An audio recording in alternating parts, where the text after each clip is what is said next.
Welcome to the Explainer, everyone.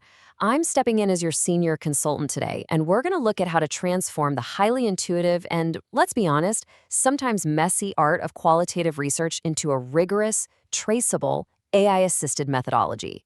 So if you've ever stared at an absolute mountain of interview transcripts or ethnographic studies and thought, how on earth do I combine all of this without losing the human element? Well, you are in exactly the right place. Let's just dive right into it. The core issue is that unlike quantitative data, you literally can't just run statistical tests on human experiences and meaning, right? You can't just take the average of a theme or calculate a p-value for a shared concern. Qualitative synthesis takes deep, detailed reading, spotting really nuanced patterns, and managing your own perspective. It is intellectually exhausting work. But by learning to calibrate our AI judgment skills today, we're going to turn this from a purely intuitive art into a highly systematic, rigorous process. So, here's our agenda for today. We're covering the synthesis challenge, AI as your research assistant, step-by-step AI synthesis, contradictions as data, and avoiding common pitfalls. Starting off with Section 1, the synthesis challenge, and the heavy burden of extracting narrative meaning. Which brings us to Section 2, AI as your research assistant, shifting the heavy lifting.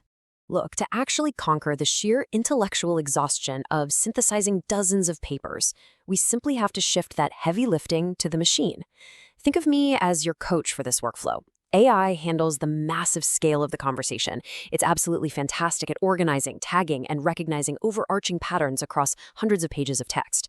But you, the human, remain the ultimate interpretive agent. For example, AI might flag a recurring silence in interview transcripts, but it takes your professional judgment to know if that silence means cultural respect, social discomfort, or maybe ideological resistance. Simply put, AI suggests, but you decide. But before letting the AI loose, you need a framework. Think of it like giving the AI a specific, strict recipe rather than just throwing random ingredients into a bowl and hoping for a cake. You need a highly structured approach, like meta-ethnography, which explicitly looks at how cultural frameworks shape meaning. Choosing your methodological framework up front tells the AI exactly what kind of synthesis you're actually trying to build.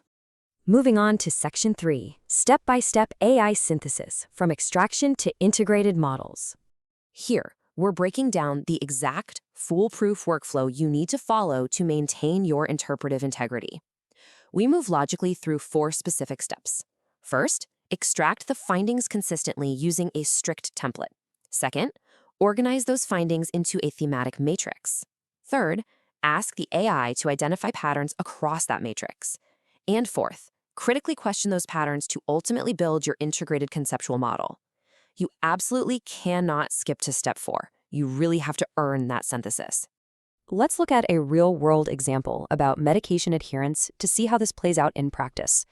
We standardize our extraction into a very specific format. You've got your papers on one side and isolated themes like high cost, pharmacy distance, memory issues, and peer pressure mapped out across the other.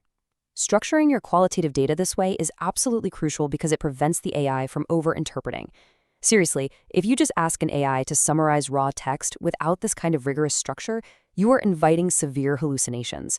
It will happily invent fake citations, fabricate statistics completely out of thin air, or blend entirely unrelated studies together just to give you a neat, pleasing answer. Now, from those initial matrix extractions across, say, 30 papers, the AI can then help you cluster the raw text into distinct overarching categories. It's pretty amazing how the raw data naturally groups into 5 distinct barriers: access, cognitive, social, structural, and system level. What would have normally taken you weeks of manual post-it note sorting is drastically accelerated, and that frees up your mental energy for the absolute most crucial step. Once you have those core categories, the AI can suggest conceptual maps. Remember, synthesis isn't just making a list, it's explaining relationships. The AI highlights a massive insight for us right here. Access barriers are primary. If the medication is way too expensive or the pharmacy's too far away, it literally doesn't matter how great your family support is, or how perfectly you understand the drug. Access simply blocks everything else. Now, let's hit Section 4, contradictions as data, discovering nuance and disagreement. This is where we truly separate rigorous, professional synthesis from superficial summaries. What happens when the AI flags a massive contradiction in your literature? Let's say half your papers claim social barriers are a huge problem, and the other half say they barely matter at all. I really want you to remember this phrase. Contradiction is data, not a problem. A poorly trained researcher or an unchecked AI will try to force a false consensus. They'll just write something like, the evidence is mixed, and move on. Never, ever do that. You need to investigate the friction.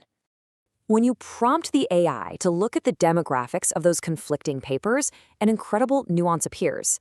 The papers emphasizing social barriers were largely conducted in collectivist cultures.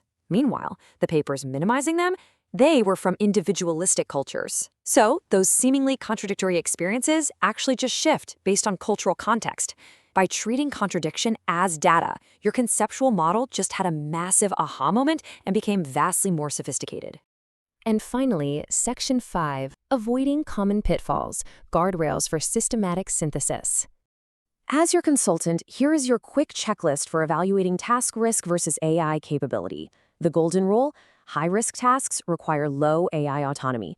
Never rely on AI for superficial extraction without actually doing the deep reading yourself. Do not let it force consensus or ignore methodological variation. If the AI suggests a bold new framework, your risk level is high.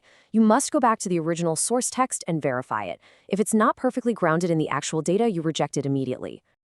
To protect against those pitfalls, true methodological rigor requires reflexivity.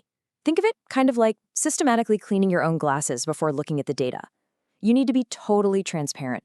Document every single time you accepted or rejected an AI suggestion and exactly why. Honestly, acknowledging how your own background influences the final interpretation isn't just good practice, it's what actually builds your credibility. Transparent documentation of your partnership with the AI ensures your synthesis can be entirely trusted by anyone.